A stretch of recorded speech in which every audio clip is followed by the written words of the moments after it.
नमस्कार मित्रांनो, आजच्या व्हिडिओमध्ये आपण इंजिनियर्स डे बद्दल जाणून घेणार आहोत। देशभर 15 सप्टेंबर हा दिवस अभियंता दिवस इंजिनियर्स डे म्हणून साजरा केला जातो। भारतातील पहिले अभियंता सर मोक्षगुंडम विश्वेश्वरय्या यांचा हा जन्मदिवस भारतरत्न या देशातील सर्वोच्च पुरस्काराने सन्मानित झालेले विश्वेश्वरय्या केवळ अभियंता नव्हते तर कट्टर व थोर देशभक्तही होते। कर्नाटकातील कोलार जिल्ह्यातील मदनहळ्ळी या खेड्यात 15 सप्टेंबर 1861 ला या श्रेष्ठ अभियंत्याचा जन्म झाला। अत्यंत कठीण असलेली इंजिनिअरिंगची अंतिम परीक्षा त्यांनी पहिल्या श्रेणीमध्ये उत्तीर्ण केली व या देशातील पहिले अभियंता बनण्याचा बहुमान मिळवला। वयाच्या 15व्या वर्षी वडिलांचे निधन झालेले, घरात 18 दारिद्र्य, शिक्षणास पैसा नाही अशा अत्यंत प्रतिकूल परिस्थितीत केवळ आईच्या उत्तम संस्काराने स्वतःच्या विद्वत्तेवर शिष्यवृत्ती मिळवून बंगळूर येथे प्रारंभीचे शिक्षण पूर्ण केले। वयाच्या अवघ्या 23व्या वर्षी त्यांनी बुद्धिमत्तेतील स्थापत्य विषयातील नैपुण्य लक्षात घेऊन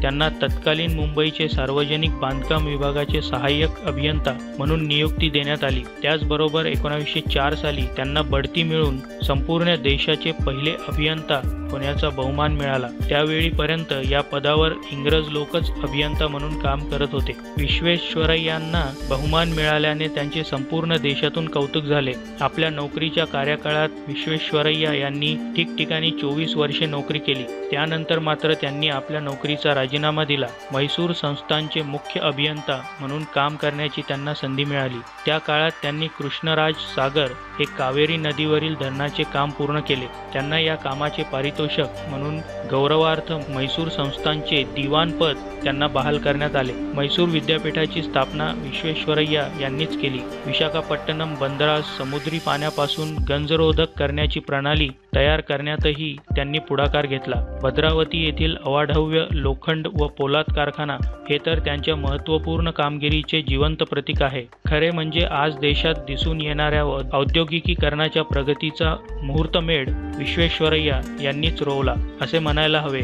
त्यांनी देशाच्या वैभवात भर घालणारी अनेक कामे केली। विश्वेश्वरय्या यांना एडन शहराच्या पाणीपुरवठा व जलनिसारणाच्या योजना राबवून काम पूर्ण केले। सिंचन क्षेत्रातील ब्लॉक सिस्टीमचा पाया सुद्धा विश्वेश्वरय्या यांनीच घालून दिला होता। महाराष्ट्रातील खडकवासला धरणावरील स्वयंचलित दरवाजेही त्यांचीच देणगी आहे। विश्वेश्वरय्या यांची राहणी अगदी साधी होती। मैसूरी पद्धतीचा फेटा व साधी वेशभूषा त्यांनी शेवटपर्यंत जपली। त्यांच्या पुढे बोलण्याचे धाडस कोणामध्येही नव्हते।